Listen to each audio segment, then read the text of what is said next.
दोस्तों, जाने अनजाने में हम कुछ ऐसी गलतियां कर देते हैं जिसका पछतावा हमें बाद में होता है। हमें जब अपनी गलती का एहसास होता है तब बहुत देर हो जाती है। तब तक हम बर्बाद हो चुके होते हैं। तो आखिर वो जीवन में कौन कौन सी गलतियां हैं जिसके बारे में हमें पता नहीं है, जो हमें बर्बाद कर रही है। आइए आज इस कहानी में यही बात करते हैं कि इंसान की कौन कौन सी गलतियां हैं जो उन्हें बर्बाद कर देती है। अपनी बर्बादी के कारण अगर हम पता कर लें तो हमारा जीवन सुखमय बन सकता है। बहुत समय पहले की बात है। एक नगर में एक धनी सेठ रहा करता था। उस सेठ के पास सभी तरह की सुख सुविधाएं थीं, लेकिन उसकी कोई संतान नहीं थी। संतान के दुख में वह हमेशा चिंतित रहता था। फिर एक दिन उसे पता चलता है कि उसकी पत्नी गर्भवती है।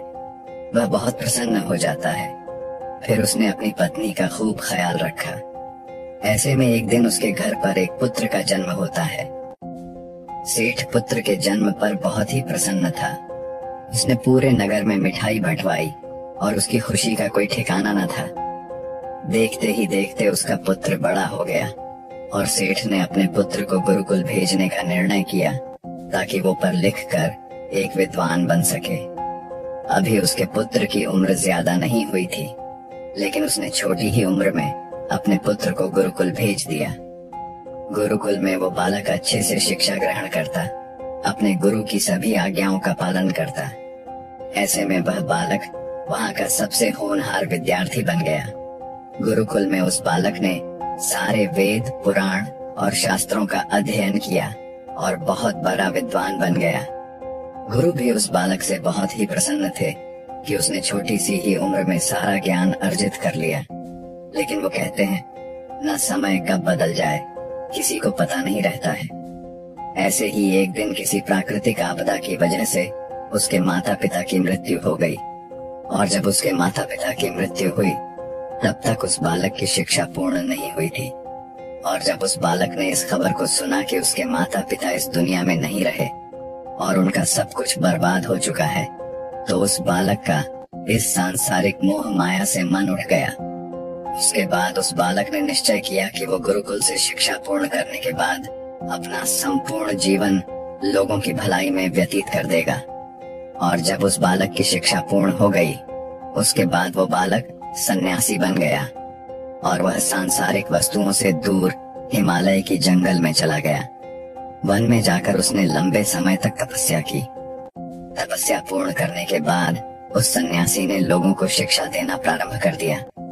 समय के साथ साथ उस सन्यासी की चर्चा चारों तरफ होने लगी और दूर दूर से लोग उसके पास शिक्षा ग्रहण करने आने लगे। और बहुत से लोग उसके पास अपनी समस्याओं का समाधान खोजने के लिए भी आने लगे। सन्यासी सभी लोगों की समस्याएं बड़ी आसानी से सुलझा देता, जिस वजह से वो पूरे राज्य में मशहूर हो गया था। लेकिन जिस नगर में वो रहता था, उस नगर का राजा एक क्रूर व्यक्ति था। जब राजा को उस सन्यासी के बारे में पता चला तो उस राजा ने उससे मिलने का निश्चय किया। अगली सुबह राजा अपने महल से निकलकर उस सन्यासी से मिलने के लिए निकल गया और फिर सन्यासी के कुटिया के बाहर पहुंच गया। वहां पहुंचकर जब राजा ने उस सन्यासी को देखा, तब राजा उस सन्यासी को देखता ही रह गया। उसके चेहरे पर एक अलग ही तेज था। जब वो उस सन्यासी के पास पहुंचा तब राजा को अपार शांति का अनुभव हुआ। उस राजा ने सन्यासी को प्रणाम किया और उनके पास ही बैठ गया और उनसे वार्तालाप करने लगा। वो राजा पहली ही मुलाकात में उस सन्यासी के व्यक्तित्व से इतना प्रभावित हुआ कि उसने उसी समय से अच्छाई की राह पर चलने की ठान ली और मन ही मन सोचने लगा कि इतनी छोटी सी मुलाकात में यह सन्यासी मुझे इतना बदल सकता है, तो अगर यह हमेशा मेरे साथ ही रहने लगे तो मेरी तो जिंदगी ही बदल जाएगी। और यही सोचकर राजा सन्यासी से महल चलने का आग्रह करने लगा। राजा का आग्रह सुनकर सन्यासी मना नहीं कर पाया और वह राजमहल चलने को तैयार हो गए। फिर राजा सन्यासी को लेकर राजमहल की ओर चल दिया।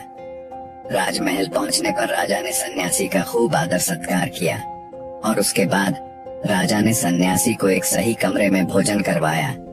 भोजन के बाद सन्यासी ने राजा को धन्यवाद कहा और राजा से जाने की अनुमति मांगी। यह सुनकर राजा ने कहा कि आप हमारे बगीचे में जब तक चाहे रह सकते हैं। आपको यहाँ पर किसी भी प्रकार की असुविधा नहीं होगी, और आप यहाँ रहेंगे तो हमारे प्रजा को भी अच्छा लगेगा और हमें भी अच्छा लगेगा।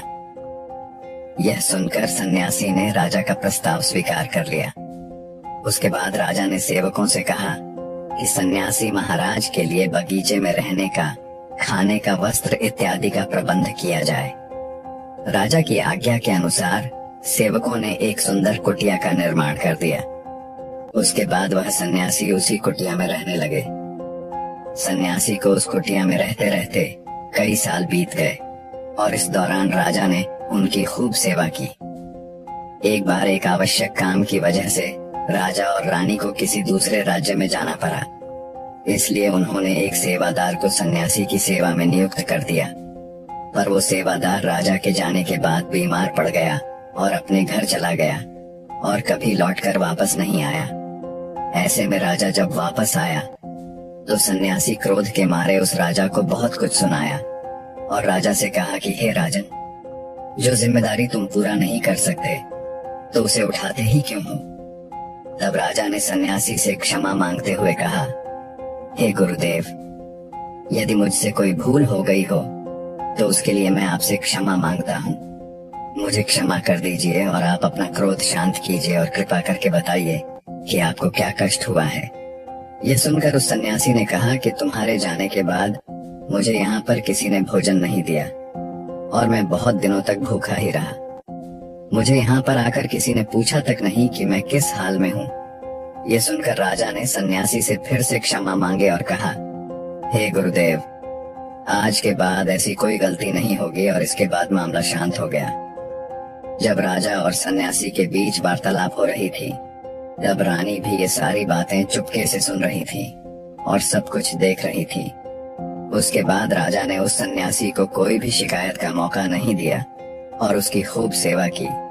परंतु कुछ दिनों बाद राजा को फिर किसी आवश्यक कार्य से अपने राज्य से बाहर जाना पड़ा। लेकिन इस बार राजा ने राज्य से बाहर जाने से पहले अपने रानी को कहा कि जब तक मैं नहीं आऊं तब तक आप स्वयं सन्यासी की देखभाल करोगे। यह सुनकर रानी ने कहा कि जी महाराज, आप निश्चिंत होकर जाइए, मैं सन्यासी महाराज की अच्छे से सेवा करूंगी। उसके बाद रानी हर रोज भोजन बनाकर सन्यासी को भेज देती थी। लेकिन एक दिन रानी नहाने के लिए चली गई और सन्यासी को भोजन देना भूल गई। सन्यासी ने काफी देर तक भोजन का इंतजार किया, लेकिन जब भोजन नहीं आया तो सन्यासी सोच में पड़ गया कि आज खाना क्यों नहीं आया। उसके बाद सन्यासी ने सोचा कि वो खुद महल में जाकर देखेगा कि आखिर अब तक खाना क्यों नहीं आया, और फिर वह महल पहुंच गया। जब वो महल के अंदर दाखिल हुआ, वहां उसकी नजर रानी पर पड़ी। रानी के लंबे लंबे घने काले बाल जो कि उसके कमर पर लहरा रही थीं, उसकी कजरारी आंखें जो देखने मात्र से किसी को भी घायल कर दे, उसकी हिरनी जैसी चाल। रानी के इतने सुंदर रूप को देखकर सन्यासी चकित हो गया और रानी की सुंदरता सन्यासी के मन में घर कर गई और वह वहां से बिना कुछ कहे ही अपनी कुटिया में लौट आया। सन्यासी रानी के रूप की सुंदरता को भुला ना सका और वह खाना पीना छोड़कर अपनी कुटिया में पड़ा रहा। सन्यासी अपने विचारों के चलते कई दिनों तक कुछ नहीं खाया, जिस वजह से वो बहुत कमजोर हो गया। फिर कुछ समय बाद राजा वापस लौटे और जब उन्हें सन्यासी की हालत का पता चला तो वह सीधे सन्यासी से मिलने उनके कुटिया के पास पहुंच गए और बोले कि हे गुरुदेव, क्या बात है, आपको क्या हो गया है और आप इतने कमजोर कैसे हो गए? आखिर आपको किस बात की चिंता है? किस गहरी सोच में डूबे हुए हो? क्या मुझसे कोई भूल हो गई है? तब सन्यासी ने कहा कि नहीं राजन, आपसे कोई भूल नहीं हुई है। यह सुनकर राजा ने कहा, तो फिर आखिर क्या बात है, आप मुझे बताइए, मैं आपकी परेशानी जरूर हल करूंगा। यह सुनकर सन्यासी ने राजा से कहा कि हे राजन, मैं आपके रानी की अद्भुत सुंदरता को देखकर उनके विचारों में खो गया हूँ और अब मैं रानी के बिना जिंदा भी नहीं रह सकता।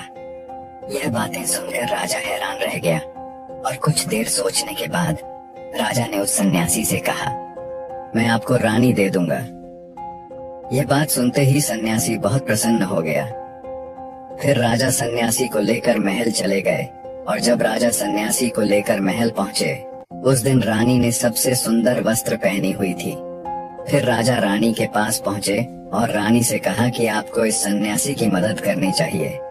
यह बहुत कमजोर पड़ गए हैं और मैं नहीं चाहता कि किसी ज्ञानी पुरुष की हत्या का कलंक मेरे सर पर लगे। उसके बाद राजा ने रानी से पूछा कि क्या आप इस कलंक को अपने सिर लेना चाहेंगे। राजा की यह बात सुनकर रानी ने राजा से पूछा कि आखिर इस सन्यासी के दुख का कारण क्या है। तब राजा ने रानी से कहा कि सन्यासी आपके अद्भुत सुंदरता के दीवाने हो गए हैं। राजा की यह बात सुनकर रानी ने कहा, राजन आप चिंता न करें, अब आप सब कुछ मेरे ऊपर छोड़ दीजिए। मुझे पता है कि मुझे अब क्या करना है। उससे आपके ऊपर न तो सन्यासी के हत्या का पाप लगेगा और न ही उससे मेरी पवित्रता का नाश होगा।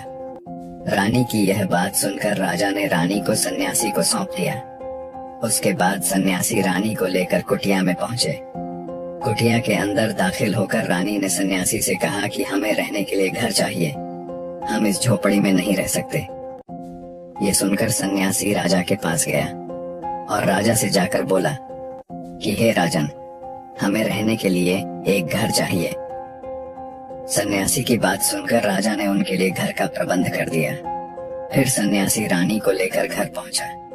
जब रानी सन्यासी के साथ उस घर पर पहुंची, तब रानी ने कहा कि यह घर तो बहुत गंदा है और इसकी हालत बहुत खराब है, मैं इस घर में नहीं रह सकती। यह सुनकर फिर से वो सन्यासी राजा के पास गया और राजा के पास जाकर बोला, हे राजन, आपने जो हमें घर दिया है उस घर की हालत बहुत खराब है। सन्यासी की बात सुनकर राजा ने घर की हालत ठीक करवा दी। उसके बाद फिर रानी घर के अंदर गई और नहा धोकर बिस्तर पर आ गई। फिर सन्यासी भी बिस्तर पर आ गया। फिर उसके बाद रानी ने सन्यासी से कहा कि आपको पता है आप कौन हैं और अब आप क्या बन गए हैं। आप एक महान सन्यासी थे जिसके लिए राजा स्वयं सारी सुविधाएं उपलब्ध कराते थे। ऐसा सन्यासी जिसके पास लोग दूर दूर से ज्ञान ग्रहण करने के लिए आते थे, जो लोगों को सत्य की राह दिखाया करते थे, जो लोगों की समस्याओं का समाधान करते थे, जिनको सभी लोग सर्वश्रेष्ठ गुरु मानने लगे थे, जिनकी लोग भगवान के रूप में भी पूजा किया करते थे, और आज आप अपने वासना के कारण मेरे गुलाम बन गए हैं।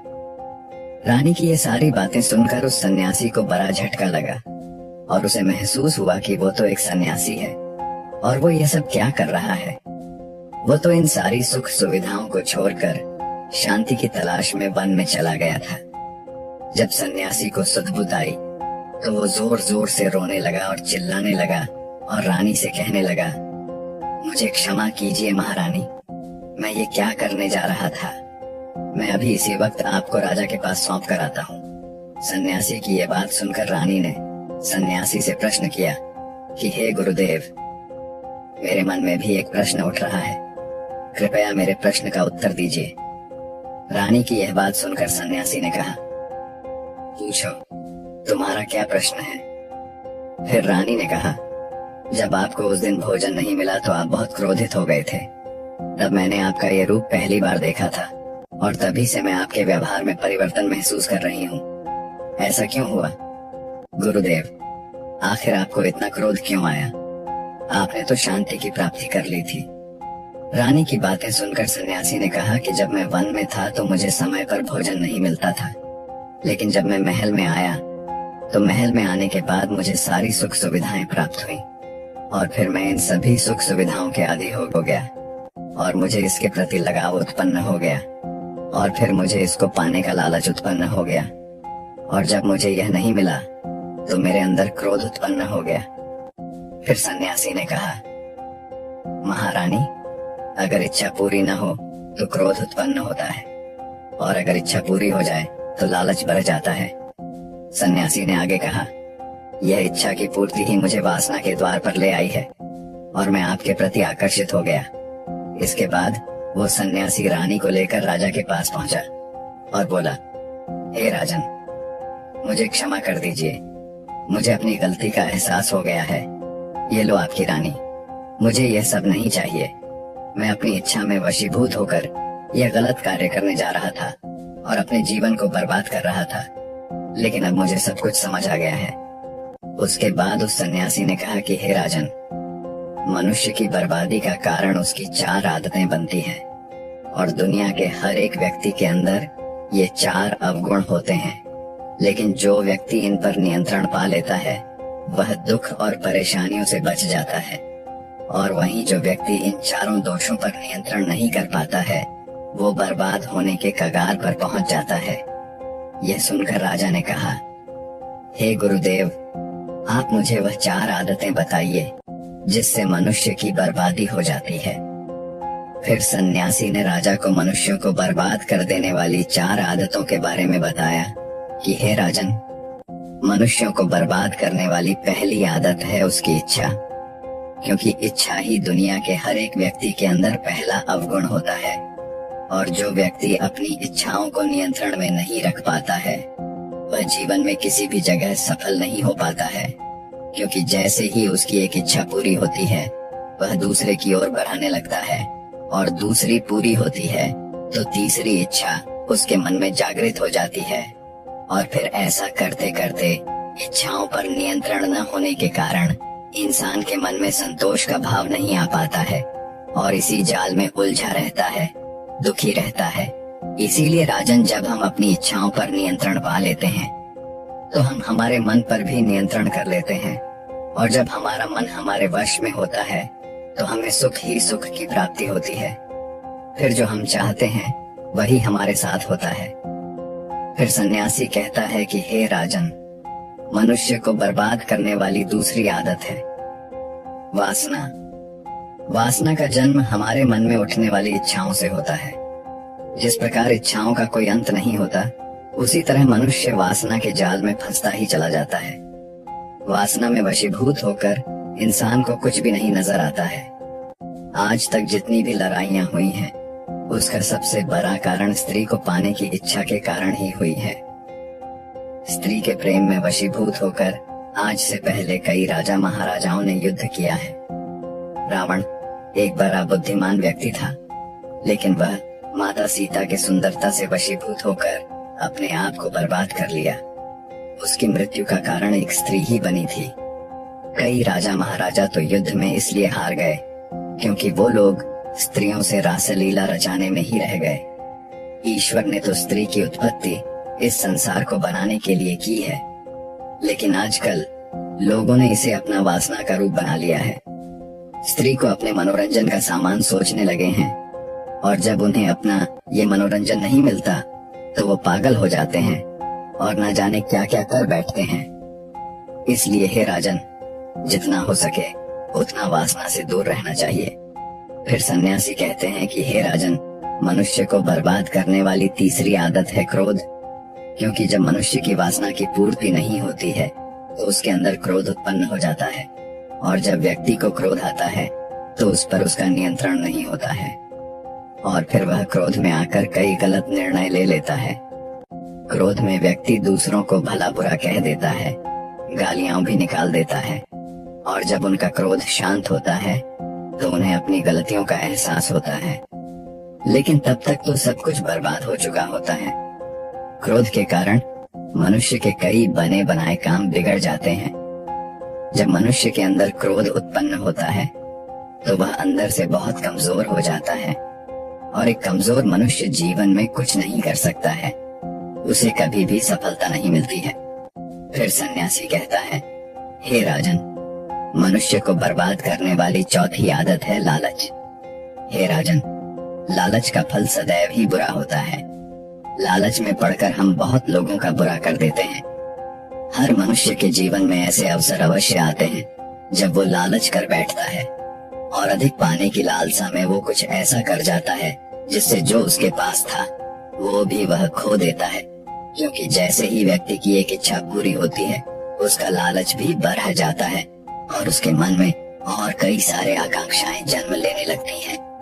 जो व्यक्ति अपने जीवन में लालच करता है वो कामयाबी से भी धीरे धीरे दूर हो जाता है। अगर हम समय रहते ही अपने लालच को त्याग दें और उसके फेरे में न पड़े तो हम एक सफल व्यक्ति अवश्य बन सकते हैं। फिर अंत में सन्यासी कहता है कि हे राजन, अगर मनुष्य इन 4 आदतों को छोड़ देता है तो उसे जीवन में सफल होने से कोई नहीं रोक सकता है। मैं तो एक सन्यासी होकर इन आदतों में पड़ गया और खुद को बर्बाद करने लगा।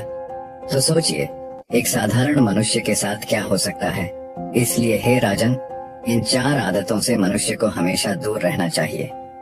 तो दोस्तों, उम्मीद है इस वीडियो से आपको काफी कुछ सीखने को मिला होगा, और अगर कुछ सीखने को मिला हो तो हमारे इस वीडियो को लाइक, शेयर, सब्सक्राइब जरूर कर लीजिएगा और साथ ही कमेंट में नमो बुद्धाय जरूर लिखिएगा। धन्यवाद।